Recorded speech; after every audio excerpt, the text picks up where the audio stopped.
ईश्वर पर विश्वास। ऋषिकेश में गंगा जी के किनारे एक संत रहा करते थे।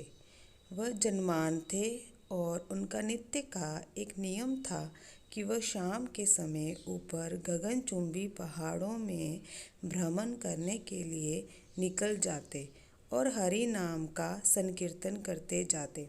एक दिन उनके एक शिष्य ने उनसे पूछा, बाबा, आप हर रोज़ इतने ऊंचे ऊंचे पहाड़ों पर भ्रमण हेतु जाते हैं, वहाँ बहुत गहरी गहरी खाइयाँ भी हैं और आपको आँखों से दिखलाई नहीं देता। क्या आपको डर नहीं लगता? अगर कभी पाँव लड़खड़ा गए तो? बाबा ने कुछ नहीं कहा और शाम के समय शिष्य को साथ ले चले। पहाड़ों के मध्य थे तो बाबा ने शिष्य से कहा, जैसे ही कोई गहरी खाई आए तो बताना। दोनों चलते रहे और जैसे ही गहरी खाई आई, शिष्य ने बताया कि बाबा, गहरी खाई आ चुकी है। बाबा ने कहा, मुझे इसमें धक्का दे दे। अब तो शिष्य इतना सुनते ही सकपका गया। उसने कहा, बाबा, मैं आपको धक्का कैसे दे सकता हूँ? मैं ऐसा हरगिज़ नहीं कर सकता। आप तो मेरे गुरुदेव हैं। मैं तो किसी अपने शत्रु को भी इस खाई में नहीं धकेल सकता।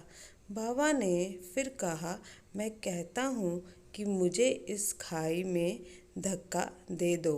ये मेरी आज्ञा है और मेरी आज्ञा की अवहेलना करोगे तो नरकगामी होंगे। शिष्य ने कहा, बाबा, मैं नरक भोग लूँगा मगर आपको हरगिज़ इस खाई में नहीं धकेल सकता। तब बाबा ने शिष्य से कहा, रे नादान बालक, जब तुझ जैसा एक साधारण प्राणी मुझे खाई में नहीं धकेल सकता तो बता, मेरा मालिक भला कैसे मुझे खाई में गिरने देगा?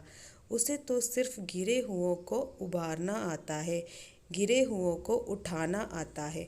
वह कभी भी किसी को गिरने नहीं देता। वह पल पल हमारे साथ है, बस हमें विश्वास रखना होगा उस पर।